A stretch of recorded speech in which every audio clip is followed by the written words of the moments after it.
My husband Mike, 35M, and I, 33F, have been married for 8 years and have 2 kids together. We have a pretty solid marriage, and I've always trusted him completely. That's why what happened 2 weeks ago blindsided me so much. For context, we have this friend Sarah, 31F, who we've known for about 5 years. We met her through our kids' school, and she quickly became part of our friend group. Sarah is single and doesn't have kids, so she's always been the fun aunt type who spoils our kids and joins us for barbecues and family events. Sarah has always been a bit flirty. It's just her personality. She's touchy-feely with everyone and makes jokes that push boundaries sometimes. I never thought anything of it because that's just how she is with everyone. Mike and I host a monthly game night with our friend group, and Sarah is always there. She usually drinks a bit too much and gets more flirty than usual, but again, I thought it was just her being Sarah. 2 weeks ago, we had our regular game night. Everything seemed normal. We played cards, had some drinks. Everyone was laughing and having fun. Sarah was her usual flirty self, maybe a bit more than usual, but nothing that seemed out of the ordinary. Everyone left around midnight except Sarah, who was pretty drunk. Mike and I were cleaning up, and Sarah was sitting on our couch scrolling through her phone. I went upstairs to check on the kids and put some laundry away. I was upstairs for maybe 20 minutes. When I came back down, Mike was standing in the kitchen looking really uncomfortable, and Sarah was gone. I asked where she went, and Mike said she called an Uber and left. I could tell something was wrong by the way Mike was acting. He was being weird and quiet, and he kept avoiding eye contact. I asked if everything was okay, and he said yes, but I knew he was lying. The next morning, I pressed Mike about what happened after I went upstairs. He was reluctant to tell me at first, but eventually admitted that Sarah had made a pass at him. According to Mike, after I went upstairs, Sarah came into the kitchen and started talking about how she was lonely and envious of our relationship. She said she wished she could find someone like Mike. Mike said he was just trying to be supportive and told her she would find someone great. Then Sarah apparently got closer to him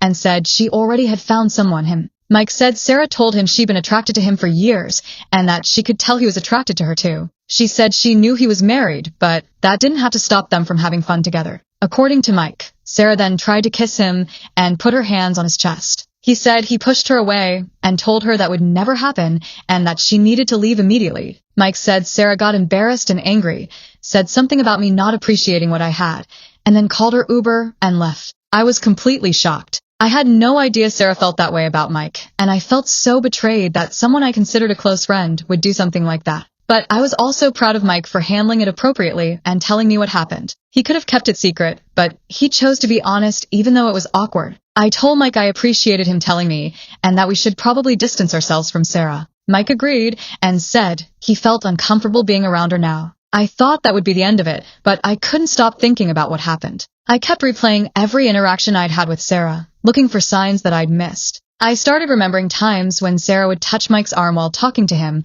or make comments about how lucky I was to have such a handsome husband. Things that seemed innocent at the time now felt loaded with meaning. The more I thought about it, the angrier I got. Not at Mike, but at Sarah. She had violated our friendship and our family by making a pass at my husband in my own home while I was upstairs with our kids. I was furious that she had put Mike in that position and that she had been harboring feelings for him while pretending to be my friend all these years. After a few days of stewing about it, I decided I needed to confront Sarah. I wanted her to know that I knew what she had done and that our friendship was over. I texted Sarah asking if she wanted to meet for coffee. She responded saying she'd been hoping to talk to me and suggested we meet at our usual cafe. When I saw Sarah at the cafe, she looked nervous and uncomfortable. She started to say something about the other night, but I cut her off.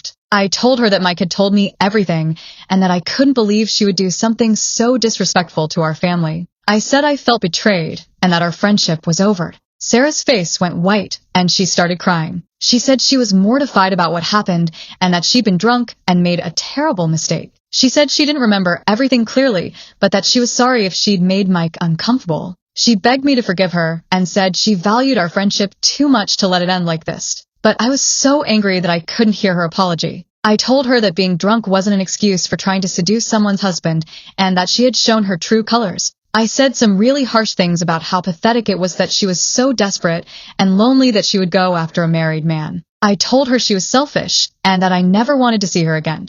Sarah was sobbing by this point and kept saying she was sorry and that she'd made a horrible mistake. But I was on a roll and couldn't stop myself. I told her that she had been fake all these years, and that I wondered how many other married men she had tried this with. I said she was the kind of person who couldn't maintain real friendships because she was always looking for something more. Then I said something that I immediately regretted. I told Sarah that no wonder she was alone at 31, who would want to be with someone who had no respect for boundaries or other people's relationships. As soon as the words came out of my mouth, I knew I'd gone too far. Sarah looked like I'd slapped her. She stopped crying and just stared at me with this look of complete hurt. Sarah quietly said, "I guess I know how you really feel about me," and walked out of the cafe. I sat there feeling terrible about what I'd said, but also still angry about what she'd done. When I got home and told Mike about the conversation, he was not happy with me. He said that while Sarah had been wrong to make a pass at him, I had been cruel in how I handled it. Mike said that Sarah had been drinking and made a mistake, but that she'd seemed genuinely remorseful. He said I'd attacked her character and said things designed to hurt her as much as possible. He pointed out that Sarah had been a good friend to our family for years and had always been there for us when we needed help. He said one drunken mistake didn't erase all the positive history we had with her. Mike said he was disappointed in how I'd handled the situation and that I'd been vindictive instead of just setting boundaries and moving on. I tried to defend myself by saying that Sarah had violated our trust and that I had every right to be angry. But Mike said there was a difference between being angry and being cruel. The more I thought about it, the more I realized Mike was right. I had been hurt and angry, and I'd lashed out at Sarah in a way that was designed to hurt her as much as possible. Yes, Sarah had made a terrible mistake, but I'd responded by attacking her as a person instead of just addressing her behavior. I'd said things that I knew would cut deep and make her feel worthless. I keep thinking about the look on Sarah's face when I said no wonder she was alone. It was like I confirmed her worst fears about herself, and I'd done it intentionally to hurt her. Now I'm wondering if I should reach out to Sarah and apologize for how I handled things. Not for being upset about what she did, but for being so cruel in how I expressed that anger.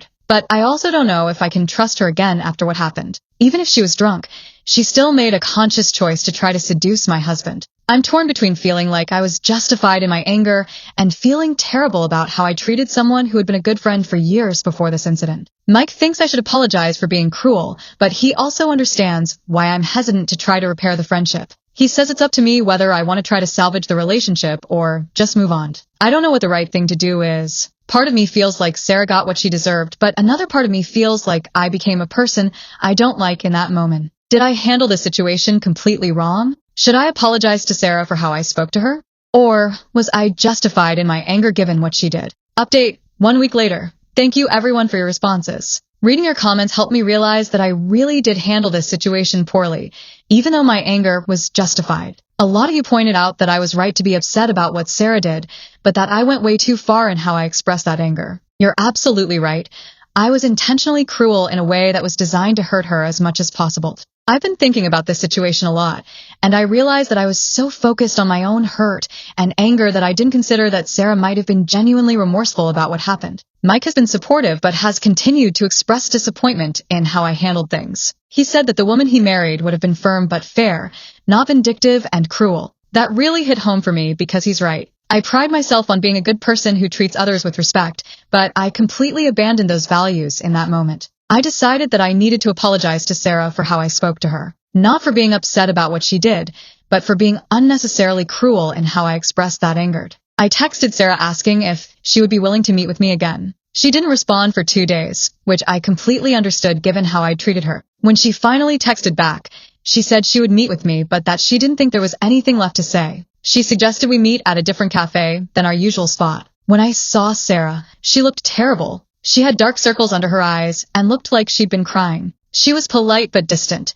which was so different from her usual warm personality. I immediately apologized for how I'd spoken to her the week before. I told her that while I was legitimately upset about what had happened with Mike, I had no right to attack her character or say such hurtful things. I specifically apologized for the comment about her being alone at 31, which I knew was designed to hurt her. I said that was cruel and untrue, and that I was ashamed of myself for saying it. Sarah listened to my apology, but didn't say much. When I finished, she thanked me for apologizing but said that she couldn't just forget the things I'd said to her. She said that some of the things I'd said had confirmed fears she'd had about herself, and that it was going to take time for her to get past hearing them from someone she'd considered a close friend. Sarah also apologized again for what had happened with Mike. She said she'd been going through a difficult time and had been drinking too much, but that none of that excused her behavior. She said she was mortified about what she'd done and that she'd been beating herself up about it every day since it happened. She said she knew she'd violated our friendship and our family's trust. Sarah said she understood why I was angry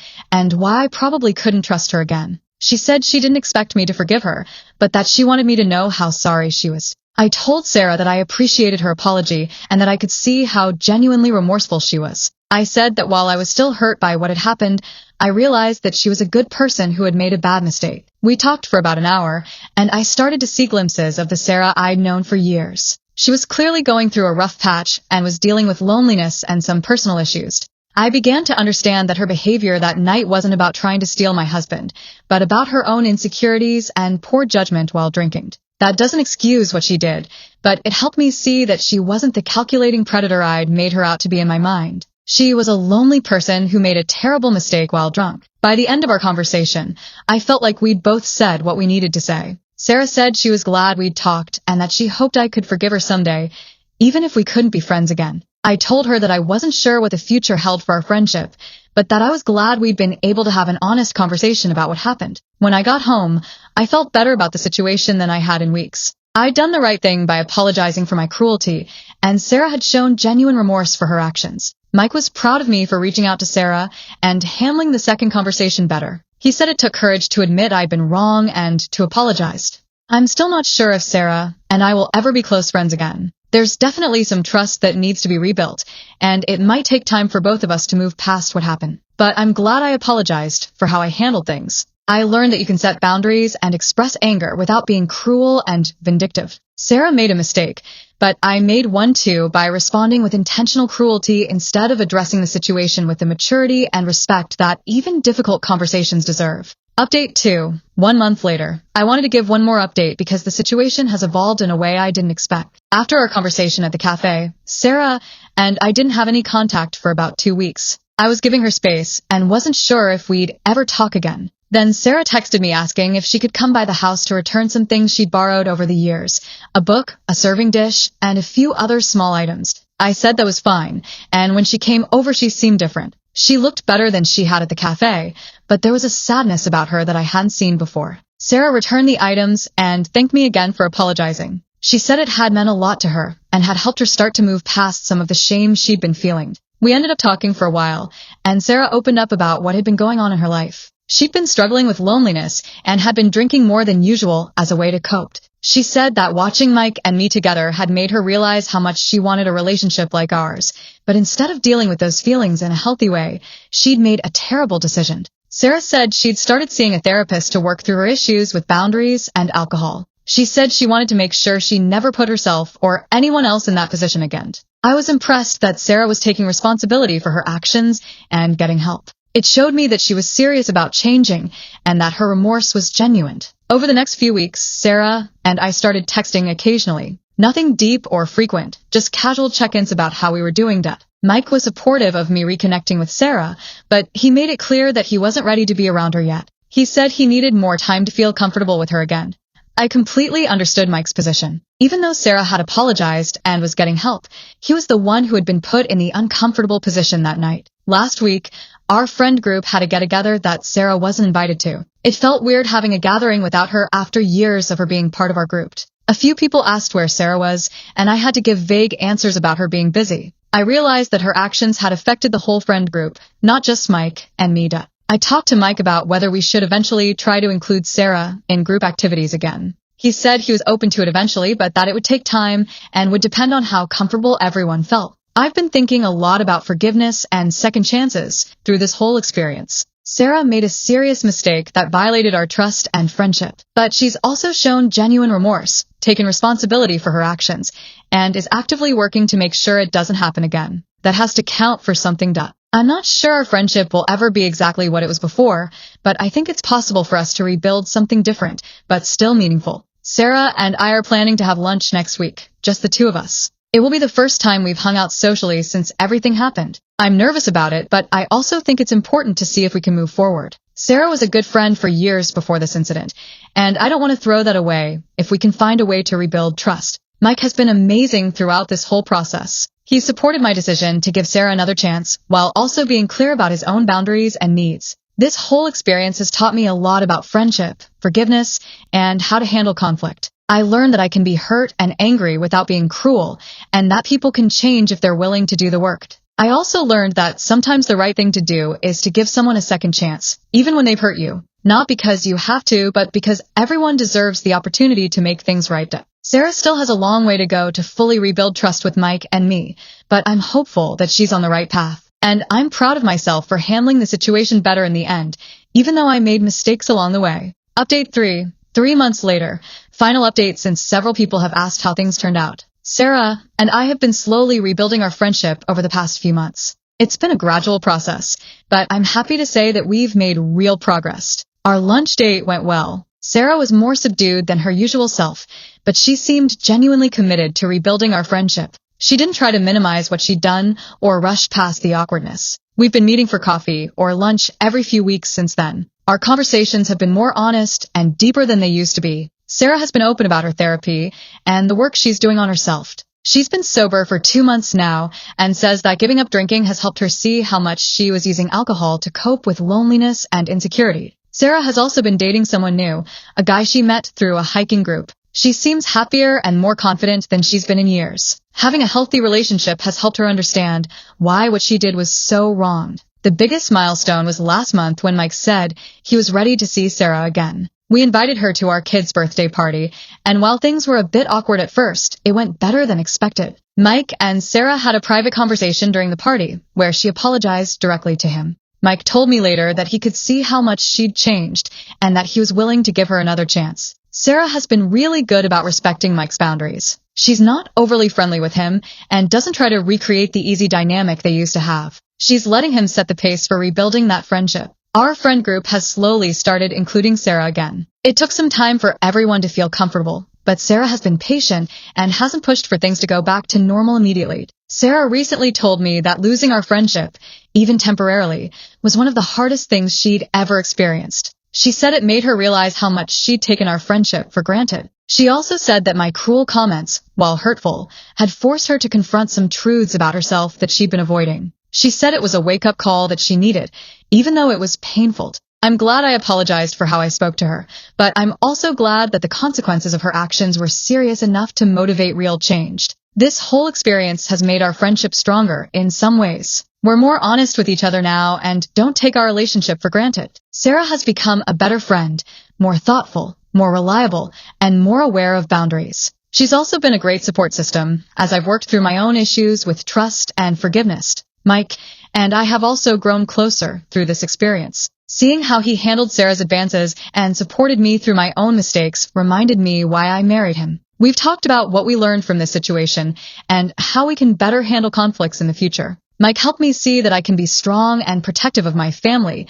without being cruel to others. I'm grateful that we were able to work through this situation without permanently damaging important relationships. It could have easily gone the other way if Sarah hadn't been willing to do the work to change. Not every friendship can survive a betrayal like this, but I'm glad ours did. Sarah made a serious mistake, but she's proven that she's committed to being a better person and friend. This whole experience taught me that forgiveness isn't about forgetting what happened or pretending it didn't matter. It's about choosing to give someone the opportunity to make things right when they've shown they're willing to do the work. Sarah will always have to live with the fact that she made a pass at her friend's husband, but she's chosen to use that mistake as motivation to become a better person. That's all any of us can do when we mess up.